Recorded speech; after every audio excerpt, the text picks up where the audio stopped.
আসসালামু আলাইকুম, কেমন আছেন সবাই? তো চলে যাচ্ছি শ্বশুরবাড়ি থেকে আবার বাবার বাড়িতে। আমার হাজব্যান্ডের ছুটি শেষ, তো আমাকে আমার বাবার বাড়িতে রেখে ও আবার চলে যাবে। ওই যে আরেকটা ভিডিওতে আপনাদেরকে বলেছিলাম যে আমার দেবরের বিয়ে আছে, তো দেবরের বিয়ে উপলক্ষে আমার থাকতে হবে।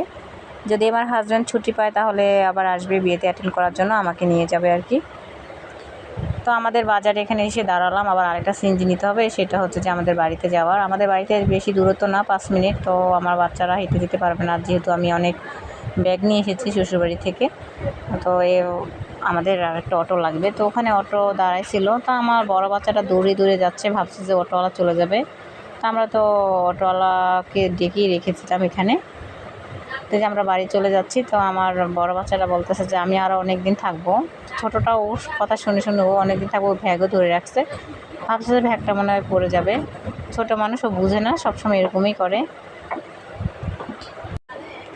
তো এই যে এটা হচ্ছে যে আমাদের বাড়ির রাস্তা। এই যে এখন বাড়িতে এসে পৌঁছলাম, এটা হচ্ছে যে ওই যে আমাদের বাড়ির সামনেই আছে। তো আমার ছেলেটা কিভাবে হাঁটছে, তা আমি বলতেছি বাবা তুমি সরে যাও, এখান দিয়ে গাড়ি আছে। তো এই যেভাবে হাঁটছে, এই হাঁটাগুলো দেখে আমার কী হাসি পাচ্ছে, আর কীভাবে টুকুর টুকুর করে হেঁটে যাচ্ছে, অনেক খুশি। তো সবাই ভালো থাকবেন, আল্লাহ হাফেজ।